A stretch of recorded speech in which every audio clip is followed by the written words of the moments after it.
Bonjour à tous. Alors, on vient de m'envoyer un petit clapet, Walton numéro 1. C'est va être le premier numéro 1 que je répare.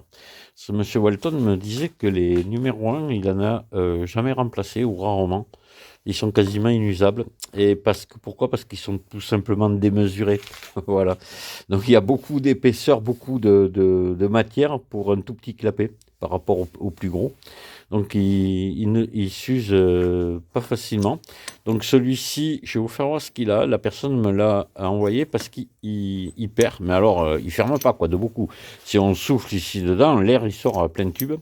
Donc déjà, je dis c'est impossible parce qu'il aurait pas pu marcher comme ça. De toute façon, il serait tombé en panne bien avant. Donc ce qui s'est passé, c'est qu'ils ont essayé de le réparer, et ça se voit. Euh... c'est ils ont fait une bêtise. C'est-à-dire que voilà, ça a été rectifié ici, le batteur a été rectifié, ça a été rectifié à l'intérieur ici. À la limite, c'était bon. Ce qu'ils ont oublié de rectifier, c'est ça, ici. Cette arête-là que vous voyez ici. Vous voyez, celle-ci. Voilà, juste là. Ce qui fait que l'arête, là, l'épaulement, bah, il touche ici. Voilà. Il touche à ce niveau-là. Voilà, ici. Avant de fermer, avant que le clapet ferme, et le clapet ne peut pas fermer. C'est tout bête, il suffirait juste à peine de mettre un petit coup de tour ici, redescendre de 3 mm l'épaulement, et ça y est, le clapet refonctionne parfaitement. Alors tant que je le tiens, je vais quand même essayer de faire autre chose de mieux. C'est-à-dire que là, ici, on est quand même en bout d'usure. Là, et en plus, donc ils ont rectifié... à mon avis, ils n'auraient pas dû autant.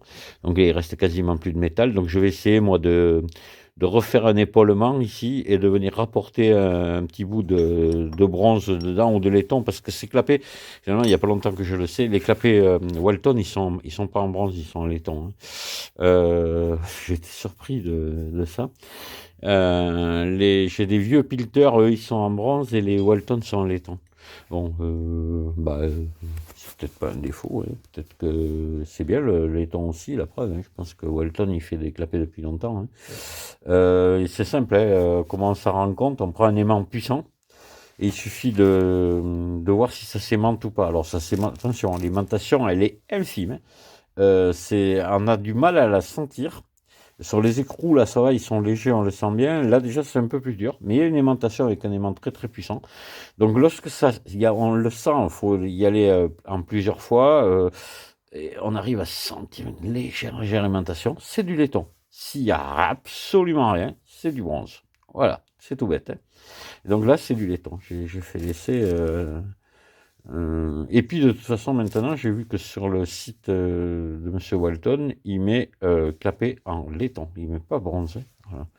Mais bon, ça a fait ses preuves hein, depuis le temps que ça existe. Donc, j'étais persuadé que le laiton ne tiendrait jamais sur des clapets de choc, mais j'ai tout faux. Voilà.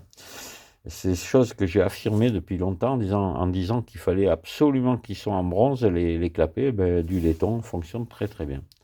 Voilà, donc moi je vais voir mettre une portée en bronze au fond ou pas. C'est souvent ce que j'ai, faut que je cherche dans mes chutes voilà, ce que j'ai sous la main pour pouvoir. Mais je pense que ça sera plutôt du bronze parce que je pense savoir ce que je vais utiliser pour le faire. Mais bon. Ça donne une toute petite pièce, mais euh, quand je ferai les travaux, je vous montrerai au fur et à mesure ce que j'ai fait. Voilà, alors, ça, c'est le genre de choses que, en principe, je refuse de faire. Rapporter du métal dans un clapet de choc, je ne l'ai jamais fait. Là, j'accepte pourquoi? Parce que déjà, le clapet, si vous voulez, comme ça, mais il n'a pas du tout de jeu. Pas du tout. Il n'a pas de jeu à l'axe non plus. Finalement, il n'y a que ce problème au fond. Et c'est un bélier là, sur lequel va être monté ce clapet qui ne va pas servir tous les jours. C'est-à-dire que c'est un bélier de démonstration. La personne veut s'en servir comme outil pédagogique. Voilà, donc il va la faire tourner avec une petite cuve, un bout de tuyau. Il va amener ça sûrement sur, je sais pas, sur des foires, des marchés, des manifestations, hein, pour montrer aux gens ce qu'est le bélier. Voilà, donc ça, je suis complètement tranquille. Avec la réparation que je vais lui faire, bah, s'il s'en sert que comme ça, il n'en verra jamais la fin, quoi. Hein, voilà. Par contre, on devrait le réinstaller à servir 24 heures sur 24. Là, je ne serais pas d'accord. Je n'aurais pas fait ce genre de réparation. Je pense pas. Je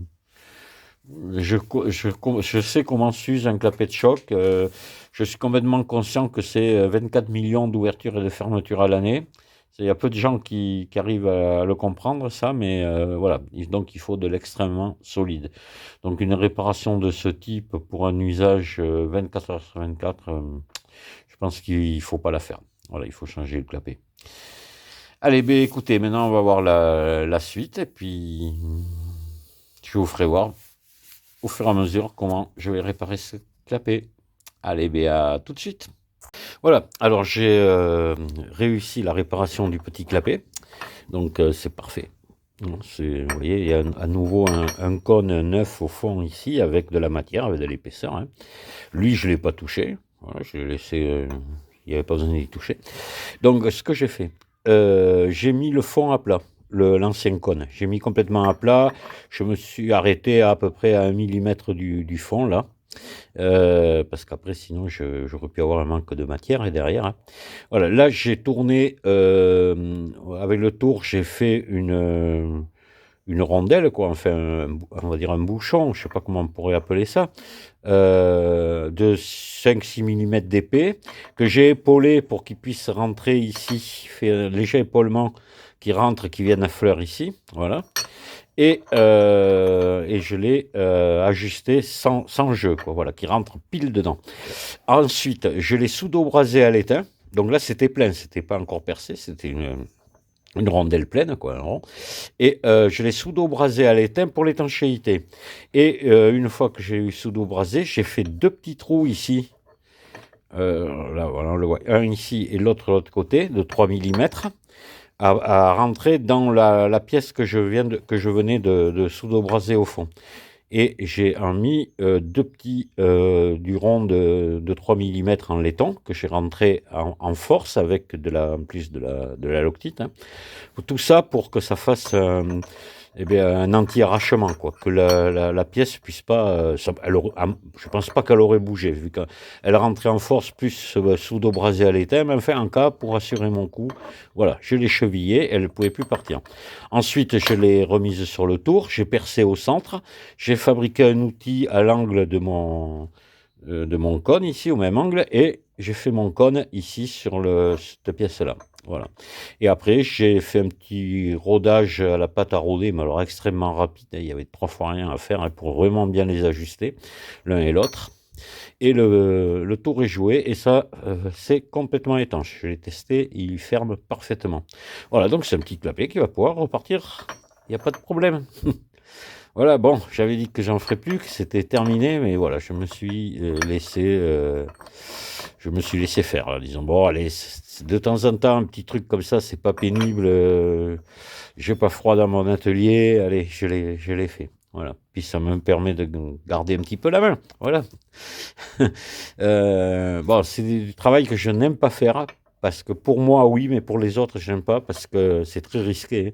La moindre bêtise, eh ben, le clapet, il est mort. Et ça, franchement, ça m'embêterait de bousiller le clapet de quelqu'un, quoi. Voilà. Donc, pour moi, c'est gagné. Et je le remonte et je vais vous faire voir une fois remonté.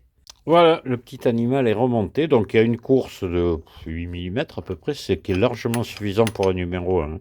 C'est en fonctionnement, il aura sûrement beaucoup moins. Là, il est réglé complètement en ouverture maximum. Et en ouverture maximum, vous voyez que il ne faut pas que le disque du batteur aille au niveau de la bride. Il faut qu'on soit légèrement dessus, environ 1 millimètre, voilà. Pour pas qu'il vienne à taper sur le corps du bélier, parce que là, on casse tout. Hein, voilà. Donc ça, c'est pour ça que ici, maintenant, j'ai bien bloqué les 2 écrous ici, les 2 écrous du haut l'un contre l'autre. Ça, on n'y touche plus. Et le réglage, on l'effectue ici par la douille de réglage. Plus on va la monter vers le haut, moins il y aura de course. Et plus on va la descendre, plus il y aura de course. Là, c'est les clapets de bélier, je le répète, et pour ceux qui suivent ma chaîne, ils le savent, ne se règlent jamais avec les 2 écrous. Voilà. Les 2 écrous servent à régler la position ici du clapet en bas. Voilà, uniquement. Et le réglage de course se fait par la douille de réglage. Ça, c'est très, très important. Voilà. Mais écoutez, je vous dis Je vous salue à tous et je vous dis peut-être un de ces jours. Allez, au revoir.